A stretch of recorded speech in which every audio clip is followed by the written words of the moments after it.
So Joanne Krichler is a director from the Community Services in the Witzenberg Municipality. She is one of our guests. And then also joining us is Councillor Joyce Pongula from the Nduli community. Now, Nduli community is perhaps one of the poorest wards in this area when you look at agriculture as being the major employer here, but there are only certain seasons that they're actually working and the rest of the time they're not. So ladies, welcome. It's good to have you here on the program and thanks for being our guests. Good morning, Leanne.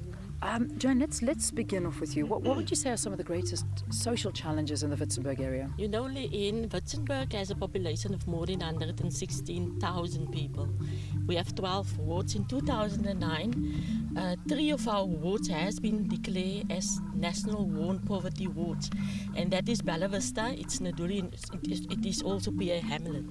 The challenge for us in our area is also what, like the National Development Plan, it's unemployment, it's also poverty. In a ward like Nduli, we have 27% poverty, a poverty rate of 27%. Yeah. A lot of our people are dependent on social grants. It can be nearly 15,000 people.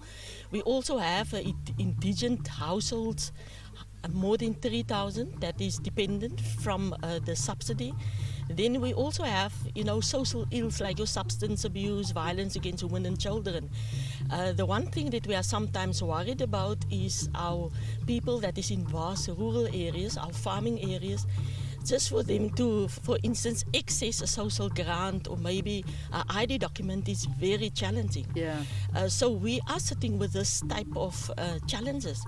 But what we are saying as a municipality, we have to turn around these challenges. Yeah, and we forced intergovernmental relations. We have very good developmental relations with government departments in our area. We are one of our municipalities that is sort of a best practice, sitting with all our government departments, talking to them, planning with them, prioritizing with them, looking at budgets. We even went the extra mile where we start negotiating with Transnet and seeing how can we open the railway line again. Irrespective of all these challenges, our municipality, coming from a project consolidate status, we even obtain now this financial year a clean audit. So there's a lot of things that we are really trying to do, and luckily for us, a lot of national departments like Transport and Public Works, your COCTA, is utilizing us as pilot projects. Yeah. We are implementing community works program, expanded public works. We have like 80 cooperatives. We have more than 200 SMMEs on our database. That's fantastic to hear. I want to just give Councillor Joyce a chance here, because let's focus on this Nduli community, because Nduli, I think, as you're mentioning, I mean, it's possibly one of the hardest hit areas, but what initiatives are in place to try and uplift this community? The municipality have taken a decision to engage national government. It's whereby the Minister of Rural Development, the Minister Kukile Nkwinti, came in, and last year we opened a swimming pool because the number of children being killed crossing the road coming to the holiday resort to come and swim, because it's very hot in Ceres. If it's 30 degrees in Worcester, then it's 33 in Ceres. Yeah. It's very cold in winter, it's very hot in summer. But the population of Nduli is about 10,000 with unemployment percentage of 27 of the unemployment, because they are seasonal workers most of the time. And they only work, around about 6 months of the year? 6 months, yes, 6 months at work. And for the rest of the time? Even this year it's even worse because of the hail in December. Yes. Most of the fruit have been damaged. Most of the people have not been called to work so far. And exactly they know that if they are not being called within 2 months, then it's gone. They are going to sit at home almost for 10 months now. Yeah. And how do they survive? I mean, what happens in situations? They are practicing their skills. They are women, African women, there's a site called the informal settlement called Polo Cross there.